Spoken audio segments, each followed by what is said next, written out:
بسم اللہ الرحمن الرحیم. ناظرین کرام السلام علیکم. میں ہوں عمر نذیر اور آپ دیکھ رہے ہیں میرا فیس بک اور یوٹیوب چینل. آج کی اس امپورٹنٹ ویڈیو میں بڑے اہم حقائق پہ بات کرنے جا رہے ہیں. آج سے کچھ دن پہلے پاکستان کے army chief general Qamar Javed Bajwa U S کے ڈپٹی سیکرٹری کو کال کرتے ہیں اور یہ کہتے ہیں کہ جو پاکستان کی وہ آئی ایم ایف سے یہ ریکویسٹ کریں گے جو پاکستان کی کرنٹلی $1.2 بلین کی جو گرانٹ ہے اس کو ریلیز کرنے میں تھوڑا سا جلدی کریں. اس وقت پاکستان شدید ترین اکنامک اور فائنینشیل ٹربلز کا شکار ہے اور ہم میں سے میجورٹی آف دا پبلک کی یہ اوپینین ہے کہ بھائی اس سارے مسئلے کے پیچھے جو ہے وہ آئی ایم ایف کا ہاتھ ہے. ہم جو آئی ایم ایف کو ایک بیڈ بوائے بنا کے پیش کرتے ہیں، یہ روایت جو ہے یہ بڑی پرانی ہے اور دا کوسچن از کہ کیا ہم یہ جو آئی ایم ایف کو بلیم کر رہے ہیں یہ ٹھیک ہے؟ Is it right that we blame I M F and why we need to go to I M F? ذرا اس مسئلے کو، اس کوسچن کو میں ایک بڑی سمپل سی ایگزامپل سے آپ کو سمجھانے کی کوشش کروں کہ فار ایگزامپل جس طرح کسی گھر کے اندر کوئی شخص بیمار ہو جائے تو کیا کیا جاتا ہے کہ اگر اس کی ہیلتھ کنڈیشن بہت زیادہ کریٹیکل ہو تو اس کو ہاسپٹل میں منتقل کیا جاتا ہے اور اس کو انٹینسو کیئر یونٹ یعنی کہ آئی سی یو میں رکھا جاتا ہے. اور اگر کوئی اچھا ہاسپٹل ہو تو وہاں پر جو ڈاکٹرز ہوتے ہیں وہ اس پیشنٹ کو اس ٹائم تک اس کے جو لاحقین ہیں ان سے نہیں ملنے دیتے جب تک اس پیشنٹ کی جو ہیلتھ کنڈیشن ہے وہ مکمل طور پر ٹھیک نہ ہو جائے. کچھ اسی طرح کی صورتحال آئی ایم ایف کے ساتھ بھی ہے کہ جب ہمارے ملک کے اندر wrong financial and economic policies بنتی ہیں تو اس کی وجہ سے ہمارا ملک بھی شدید ترین معاشی مشکلات کا شکار ہو جاتا ہے اور ہمیں اس کو آئی ایم ایف کے فائنینشیل آئی سی یو کے پاس لے کے جانا پڑتا ہے کہ بھائی اب ہمیں لونز دو اور تاکہ ہماری جو فائنینشیل کنڈیشنز ہیں وہ تھوڑی سی مستحکم ہو سکیں. تو اس ویڈیو میں کوئی تین بڑے اہم سوال ہیں جن کا میں آپ کو جواب دینے کی کوشش کروں گا. سب سے پہلے نمبر پہ کہ یہ آئی ایم ایف کیا چیز ہے اور یہ کام کیسے کرتی ہے، what is its working style, اور سیکنڈلی کہ ہمیں ضرورت کیوں محسوس ہوتی ہے آئی ایم ایف کے پاس جانے کی، ہم کیوں جاتے ہیں بار بار. فار 22 ٹائمز جو ہے وہ پاکستان آئی ایم ایف کے پاس جا چکا ہے. اور تیسرے نمبر پہ اگر پاکستان اس وقت شدید ترین آئی ایم ایف کے معاشی بحران کا شکار ہے، آئی ایم ایف کے جو قرضے دینے اور ان کی جو قسطیں ہمیں بار بار واپس کرنی ہے، تو دین what is the way out? وہ کون سا طریقہ ہے جس کے تھرو ہم دوبارہ سے اس نارمل پیس کے اوپر آ سکتے ہیں، اس نارمل ردم کے اوپر آ سکتے ہیں جو 60s میں جس طرح کی ہماری اکانومی تھی. سب سے پہلے میں آپ کی جو نظر ہے وہ تھوڑا سا ہسٹوریکل بیک گراؤنڈ کی طرف لے کے جانا چاہوں گا. یہ بات ہے جی سیکنڈ ورلڈ وار کی، جولائی 1944 کی، کہ امریکہ کی ایک اسٹیٹ ہے جس کو کہتے ہیں نیو ہیمپشائر اور اس کا ایک ٹاؤن سمجھ لیں جس کو برٹن ووڈز کہتے ہیں. وہاں پر یونائٹڈ نیشنز کی ایک جو ہے نا وہ کانفرنس منعقد ہوتی ہے for monitoring and financial future of the different countries کے لیے. اچھا، اس کانفرنس کی دو بڑے اسپیکٹس سامنے آتے ہیں کہ یہ کانفرنس جو منعقد ہوتی ہے اس کے دو بڑے مقصد سامنے آتے ہیں. سب سے پہلے نمبر پہ کہ جی how to manage the currency exchange rates. جس طرح ڈفرنٹ کنٹری، چونکہ سیکنڈ ورلڈ وار ہوئی تھی تو بہت سارے ممالک، پاکستان کی بھی کرنسی جس طرح آج کل ڈاؤن ہو جاتی ہے، روپیہ جو ہے وہ بہت نیچے گر جاتا ہے اور ڈالرز کی نسبت وہ ڈالر جو ہے وہ بہت زیادہ اوپر چلے جاتے ہیں. تو اس کا پہلا مقصد یہ تھا جی کہ how to manage the currency exchange rates. اور دوسرے نمبر پہ کہ جو سیکنڈ ورلڈ وار کے اندر جو تباہ کاریاں ہوئی تھی، جو بہت زیادہ نقصان ہوئے تھے ڈفرینٹ یورپین کنٹریز کے، تو ان کنٹریز کو دوبارہ سے ری بلڈ کرنا تھا. تو آئی ایم ایف نے یہ پلان بنایا تھا کہ how to rebuild these countries. ان کنٹریز کو ری بلڈ کرنے کے لیے جو لونز دینے کا پروسیس ہوگا وہ کس طرح کا ہوگا، کیا سسٹم ہوگا، کس کے سسٹم کے تھرو جو ہے نا ان کنٹریز کو لونز جو ہیں وہ پرووائڈ کیے جائیں گے. اچھا، اس دو بڑے اہم اسپیکٹس تھے اس کانفرنس کے. سب سے پہلے نمبر پہ جو ہے جی وہ ہے برٹن ووڈز ایگریمنٹ اور دوسرے نمبر پہ ہے برٹن ووڈز سسٹم. میں اس ویڈیو میں برٹن ووڈز جو ایگریمنٹ ہوا تھا وہاں پر اس کی بات نہیں کروں گا، میں آپ کو برٹن ووڈز سسٹم سمجھانے کی کوشش کروں گا. جو برٹن ووڈز سسٹم ہے اس کے انڈر دو انسٹیٹیوشن جو ہیں وہ وجود میں آتے ہیں. سب سے پہلے نمبر پہ آئی ایم ایف اور سیکنڈلی ورلڈ بینک. اب آئی ایم ایف کی اگر ہم رسپانسبلٹیز کو دیکھیں بھائی کہ آئی ایم ایف کس قسم کے فنکشنز پہ میں علیحدہ بات کروں گا. تین بیسک پرپزز ہیں جی. سب سے پہلے نمبر پہ to manage the currency exchange rates, to stabilize the currency exchange rates of the different countries. اور سیکنڈلی کرنسی ایکسچینج ریٹس کا مطلب آپ سمجھیں گے جس طرح پاکستان کی کرنسی بہت ڈاؤن چلی جاتی ہے، انفلیشن آ جاتا ہے. کیوں آ جاتا ہے؟ پہلے نمبر پہ اس چیز کو اسٹیبل کرنا. دوسرے نمبر پہ to stabilize the growth of different countries. تیسرے نمبر پہ to balance the import and export. جس طرح پاکستان میں ڈالر جو ہیں وہ باہر جانے والے زیادہ ہیں اور پاکستان ملک کے اندر آنے والے جو ہیں وہ کم ہیں, تو اس امبیلنس کو کیسے جو ہے نا وہ ایکولائز کرنا ہے, کیسے اسٹیبلائز کرنا ہے. یہ تو ہو گیا IMF. دوسرے نمبر پہ جو انسٹیٹیوشن تھا وہ ہے ورلڈ بینک. ورلڈ بینک کیا کرتا ہے جی, پوری دنیا میں جتنے بھی ممالک ہیں مختلف ڈیولپمنٹل پروجیکٹس کے اوپر وہ مختلف طرح کے جو پروگرامز بناتے ہیں, ان پروگرامز کے لیے جو ورلڈ بینک ہے وہ ان ڈیولپمنٹل پروجیکٹس کے لیے لونز پرووائڈ کرتا ہے ڈفرینٹ کنٹریز کو, اور آج بھی ایسا کر رہا ہے. جب ہم IMF کی ویب سائٹ پہ جاتے ہیں تو ہمیں IMF کے 3 بڑے امپورٹنٹ فنکشنز وہاں پر نظر آتے ہیں. سب سے پہلے نمبر پہ سرویلنس. سرویلنس کیا چیز ہے کہ to monitor the global market. ٹھیک ہے جی, گلوبل مارکیٹ میں کیا چل رہا ہے اس سارے سینیریو کو کیپچر کرنا, سارے سینیریو کو اینالائز کرنا. Secondly to monitor the economic development of the different countries. اور تیسرے نمبر پہ مختلف کنٹریز کو ان کی فائنینشیل ہیلتھ کو دیکھتے ہوئے انہیں اکنامک ایڈوائسز پرووائڈ کرنا. یہ ہے جی سرویلنس. دوسرے نمبر پہ آ جاتا ہے لینڈنگ, یعنی کہ to provide loans to different countries. کس مقصد کے لیے؟ تاکہ ان کی جو کرنسی ایکسچینج ریٹس ہیں ان کو اسٹیبلائز کیا جائے. تیسرے نمبر پہ آ جاتا ہے جی ٹیکنیکل اسسٹنس کا ڈپارٹمنٹ سمجھ لیں, یا اس کی جو فنکشنز ہیں اس میں آپ ٹیکنیکل اسسٹنس کیا کرتا ہے جی. ٹیکنیکل اسسٹنس میں جو مختلف کسی بھی کنٹری کا کوئی منسٹری آف فائنانس ہے, اس کا جو اسٹیٹ بینک ہے, یا اس کی جو مختلف طرح کے جو ریونیو ڈپارٹمنٹس ہیں ان کو مختلف طرح کی ٹریننگز دینا, مختلف طرح کی ٹریننگ پروگرامز ان کے لیے آرگنائز کرنا, تاکہ جو فسکل مینجمنٹ ہے اس کو پراپرلی کیا جا سکے. یہ تو ہو گیا جی اس IMF ہے کیا چیز اور یہ کام کیسے کرتا ہے, اس کا ورکنگ سٹائل کیا ہے. دوسرا جو ہمارا کوسچن تھا کہ ہمیں IMF کے پاس جانے کی ضرورت کیوں محسوس ہوتی ہے, why we need to go to IMF.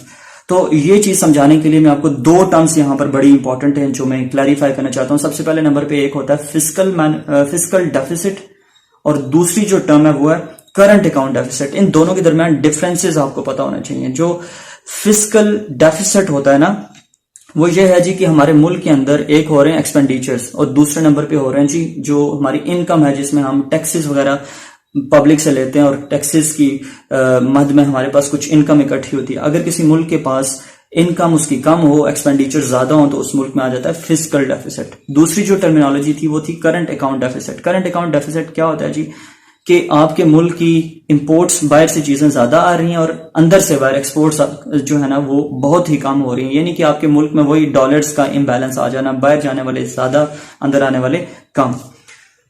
تو یہ 2 ٹرمز اگر آپ کو سمجھ آ جاتی ہیں تو اب ہم بات کرتے ہیں آگے کہ پاکستان کی گورنمنٹ ہر سال ایک بجٹ بناتی ہے. اس بجٹ میں 2 طرح کے ایکسپینڈیچرز ہوتے ہیں. ایک ہوتے ہیں کرنٹ ایکسپینڈیچرز, اور دوسرے نمبر پہ ہوتے ہیں ڈیولپمنٹل ایکسپینڈیچرز. کرنٹ ایکسپینڈیچرز اس پوری جس کنٹری کا بھی کوئی بجٹ بنا ہوتا ہے تو اس کنٹری کی ایک اسٹیٹ مشینری ہے جس میں مختلف طرح کے ڈپارٹمنٹس کام کریں. اس اسٹیٹ مشینری کو چلانے کے لیے, اس کا نظام چلانے کے لیے کچھ ایکسپنسز ہوتے ہیں. تو کرنٹ ایکسپینڈیچرز میں وہ تمام ایکسپنسز آ جاتے ہیں جو اس اسٹیٹ مشینری کو چلانے کے لیے یوز کیے جاتے ہیں. اچھا, دوسرے نمبر پہ آ جاتا ہے ڈیولپمنٹل ایکسپینڈیچرز. ڈیولپمنٹل ایکسپینڈیچرز میں مختلف اس کنٹری کے اندر اس سال کے اندر جو بھی بجٹ بنایا جاتا ہے مختلف طرح کے ڈیولپمنٹس کی جاتی ہیں, جس میں انفراسٹرکچر ہے, جس میں اور مختلف lot of different other institutions, other sites جہاں پر مختلف طرح کی ڈیولپمنٹس کی جاتی ہیں. فار ایگزامپل اگر آپ دیکھ لیں کہ جس طرح جی ہماری بڑے بڑے پروجیکٹس لگتے ہیں, جس طرح موٹر ویز کا پروجیکٹ ہوا پاکستان میں, اسی طرح میٹروز کا ہوا, یا پھر جو اورنج لائن ٹرین ہے. اب یہاں پر جو بھی گورنمنٹ اس طرح کے بجٹ بناتی ہے وہ ان ڈیولپمنٹل بجٹ, یہ جو ڈیولپمنٹل ایکسپنسز ہیں وہ بڑے نیگیٹیولی ایکسپلائٹ کرتی ہے. کیسے کہ وہ ایسے ڈیولپمنٹل پروجیکٹس پہ کام کرتے ہیں جس کی وجہ سے وہ بعد میں, کیونکہ انہوں نے الیکشن بھی لڑنا ہوتا ہے تاکہ جس کی وجہ سے وہ بعد میں پولیٹیکل پوائنٹ سکورنگ کر سکیں. تو ہمیں اس چیز کو ذرا دیکھنا چاہیے کہ ہم نے کہاں پر اپنے پیسوں کو استعمال کرنا ہے اور کہاں پر نہیں استعمال کرنا.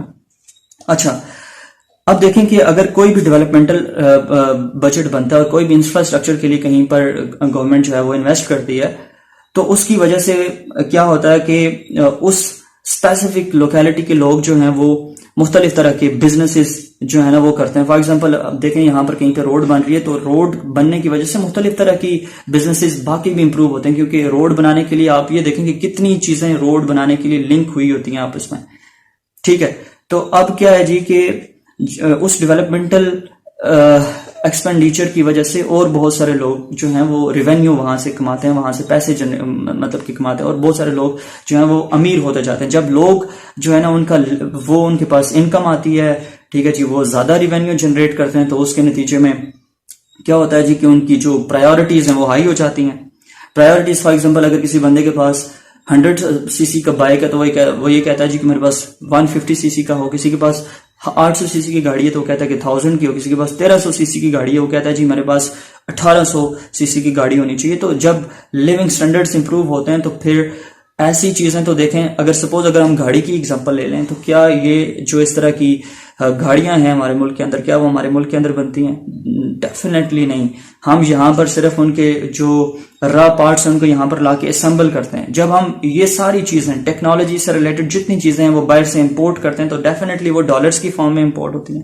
ہمیں ڈالرز ان کے لیے پے کرنے پڑتے ہیں, ڈالرز کی ملک میں الٹیمیٹلی پھر کمی ہو جاتی ہے. اچھا, اس سے ظاہری طور پہ ہمیں یہ تو لگتا ہے کہ بھائی ہماری جی ڈی پی جو ہے وہ گرو کر رہی ہے, لیکن ہم جی ڈی پی کو گرو کرنے کے لیے آرٹیفیشل میتھڈ استعمال کر رہے ہیں جس میں ہم لونز لے کے جو ہے نا ایک آرٹیفیشل امپورٹڈ جو ہے نا جی ڈی پی اپنی پبلک کے سامنے جو ہے وہ شو کرتے ہیں. جب اس طرح کی جی ڈی پی آتی ہے ظاہری طور پہ ہم ڈیولپمنٹ کر رہے ہیں, لیکن ایکچولی ہم جو ہے یہ قرضے لے کے اپنی ڈیولپمنٹ لوگوں کے سامنے کر رہے ہیں جو کہ بعد میں ہمیں سود کے ساتھ جو ہے وہ واپس کرنے ہوتے ہیں. سو یہ تھا جی, یہ تھا ایک پورا کا پورا سیل ڈیتھ, اس کو سمجھ لیں, اس کو سائیکل آف ڈیتھ سمجھ لیں کہ جس میں ہم کیا کرتے ہیں جی اپنے ہی ملک کے لوگوں کو ایک چیز شو آف کرنے کے لیے اپنے جو ہے نا ایک امپورٹڈ طریقے کو استعمال کرتے ہیں اور الٹیمیٹلی ہم ایک سائیکل آف ڈیتھ کے اندر خود کو پھنسا لیتے ہیں. اچھا, یہ ساری چیزیں تو میں نے آپ کے سامنے ڈسکس کی. ذرا یہ دیکھتے ہیں کہ پاکستان کا جو آئی ایم ایف کے ساتھ یہ رومانس ہے, یہ اس کا تعلق ہے, یہ کتنا پرانا ہے. یہ کوئی نیا نہیں ہے جی. پاکستان کی کریشن سے لے کے 1958 کی اگر ہم بات کریں جنرل ایوب خان کے دور میں, تو اس وقت آئی ایم ایف نے ایک پلان بنایا تھا پاکستان کے لیے $30 ملین کا, لیکن یہ ایک علیحدہ بات ہے کہ وہ ہم نے لیا نہیں ہے ان سے. لیکن ذوالفقار علی بھٹو 70s کی اگر بات کریں تو 70s میں ذوالفقار علی بھٹو کے دور میں ایسے بہت سارے لون جو ہیں اسمالر لونز ہم لیتے رہے آئی ایم ایف سے. ٹھیک ہے جی, ابھی تک تو ہم 22 مرتبہ آئی ایم ایف کے پاس چلے گئے. اسی طرح 1990 سے میں ہم بہت فریکوینٹلی جو ہے نا وہ آئی ایم ایف کے دور میں, جب یہ پیپلز پارٹی اور پی ایم ایل این یہ جو دو گورنمنٹ چلی تو اپ ٹو 2018 ہم نے 30 ٹریلین روپیز کا لون جو ہے وہ آئی ایم ایف سے لیا. اچھا, اگر ہم 2018 سے onward P T I government کی بات کریں تو ایک طرف ہم ان پچھلے پورے جو ٹائم پیریڈ ہے اس کے اندر ہم 30 ٹریلین روپیز کا لون لے رہے ہیں, تو صرف پی ٹی آئی کا جو 4.5 سال کا جو دورانیہ ہے اس کے اندر 21 ٹریلین روپیز ہم آئی ایم ایف سے لے رہے ہیں. تو یہ آپ سوچیں کہ ہم نے پی ٹی آئی کے دور میں کتنی زیادہ جو ہے نا, یہ ایک علیحدہ بات ہے کہ پی ٹی آئی کے پاس اس کی ساری ایکسپلینیشن موجود ہے, لیکن 21 ٹریلین روپیز کا لون جو ہے ان کے دور میں بھی لیا گیا ہے. اچھا, اب ذرا یہ دیکھتے ہیں کہ پاکستان کی ساری جو اکنامک کنڈیشن تھی وہ میں نے آپ کے سامنے رکھ دی. وہ کون سا طریقے ہیں جن کے تھرو ہم ان سارے مسئلوں سے باہر آ سکتے ہیں. What is the way out? تو کچھ چیزیں جی, سب سے پہلے نمبر پہ ہمیں خود کو ایجوکیٹ کرنا پڑے گا, ہمیں خود کو اویئر کرنا پڑے گا, اور اپنے لیڈر سے یہ بات کہنی پڑے گی کہ وہ پلانٹڈ چیزیں ہمارے سامنے نہ رکھیں, وہ ہمیں ایکچوئل وہ طریقہ وہ ایکچوئل جو ہے نا وہ پوائنٹ بتائیں جس کے تھرو وہ یہ سارے پروسیس کو کنٹرول کرتے ہیں. دوسرے نمبر پہ ہمیں کیا کرنا پڑے گا کہ ہمیں اگر سپوز ہمارے لیڈرز ہمارے لیے کوئی اکنامک پالیسی بناتے بھی ہیں تو ہمیں ان کے اس ظاہری بات ہے اس مشکل سینیریو سے ہمیں باہر تو نکلنا ہے. اگر ہمیں اس مشکل سینیریو سے باہر نکلنا ہے تو پھر ہمیں اپنے ان لیڈرز کے جو مشکل فیصلے ان میں ان کا ساتھ بھی دینا پڑے گا. ٹھیک ہے, ہمیں یہ چیز اپنے اندر ڈیولپ کرنی ہے. اس کے بعد فسکل ڈیفیسٹ جو ہو رہا ہے اس کو ہر صورت مینج کرنا ہے. جو ہمارے ان نیسیسری ڈیولپمنٹس ہو رہی ہیں ان کو کنٹرول کرنا ہے. ایسی جگہ پر پیسہ انویسٹ کرنا ہے جہاں سے واقعی ایک عام غریب شخص تک جو ہے نا فائدہ پہنچ رہا ہے. ہمارے یہاں سیونگز کا جو رواج ہے وہ بہت کم ہے. سیونگز ہمیں اپنی جو ہے نا ہماری نسبت انڈیا میں بہت زیادہ لوگ جو ہے نا وہ سیونگز کرتے ہیں. ہمیں سیونگز کا رجحان اپنے اندر ڈیولپ کرنا پڑے گا. موسٹ امپورٹنٹ چیز کہ کیپیسٹی بلڈنگ کرنی پڑے گی. ہمیں اپنی امپورٹ ایکسپورٹس جو ہیں ایکسپورٹس کو زیادہ کرنا پڑے گا تاکہ ہم جو ہے نا میکسیمم جو ہے نا باہر کی کنٹری سے ڈالرز کی فارم میں انکم جنریٹ کریں. اپنی ایکسپورٹ سیکٹر کی جو ہے وہ کیپیسٹی بلڈنگ کرنی پڑے گی. لیکن ایک سب سے آخر پہ ایک سب سے امپورٹنٹ پوائنٹ جو میں یہاں پر بڑے ایمفیسائز کر کے بتانا چاہتا ہوں کہ چونکہ پاکستان ایک ایگریکلچرل کنٹری ہے اور اس کے اندر ایگریکلچرل پوٹینشیل جو ہے وہ بہت زیادہ ہے, لیکن اگر آپ دیکھیں تو ہم وہی پرانے روایتی طریقے استعمال کر رہے ہیں اپنی ایگریکلچر کے اندر. ہمارے ایگریکلچر کے اندر ہمیں بہت بڑے لیول کے اوپر ریولوشن برپا کرنے کی ضرورت ہے. ہمیں اپنی ایگریکلچرل اکانومی جو ہے نا اس کو سٹیبلائز کرنے کی ضرورت ہے, ایگریکلچر ڈیولپمنٹس کر کے, ایگریکلچرل ٹیکنالوجیز لانچ کر کے. اور آخر پہ جو ہمارے فارن کنٹریز میں بیٹھے ہوئے اوورسیز پاکستانی, وہ پاکستان کا ایک بہت بڑا قیمتی اثاثہ ہیں. ہمیں ہماری گورنمنٹ کو ایسی پالیسیز بنانے کی ضرورت ہے کہ جس کے تھرو ہم ان کو مختلف طرح کے انسینٹیوز دے سکیں اور وہ میکسیمم پاکستان کے اندر انویسٹمنٹس کر سکیں. اگر وہ پاکستان میں انویسٹمنٹس کریں گے, پاکستان میں جو ہے نا وہ ڈالرز آئیں گے, پاکستان تب جو ہے وہ اپنے جتنے بھی لونز ہیں ان کو بھی پے کر کے اور دوبارہ سے ایک معاشی استحکام کی طرف بڑھے گا. اگر آپ کو یہ ویڈیو امپورٹنٹ لگی ہو, اس ویڈیو میں کچھ سیکھنے کے لیے ملا ہو, تو چینل کو سبسکرائب کریں, ہمارے اس جرنی کا حصہ لازمی بنیں. اور اگر ابھی تک آپ یہ ویڈیو دیکھ رہے ہیں تو اس کو شیئر کرنا مت بھولیے گا, اپنے باقی دوستوں کے ساتھ اس کو شیئر کریں. ہم اگلی کسی امپورٹنٹ ایپیسوڈ میں آپ سے ملاقات کریں گے. تب تک کے لیے اللہ نے کے بعد.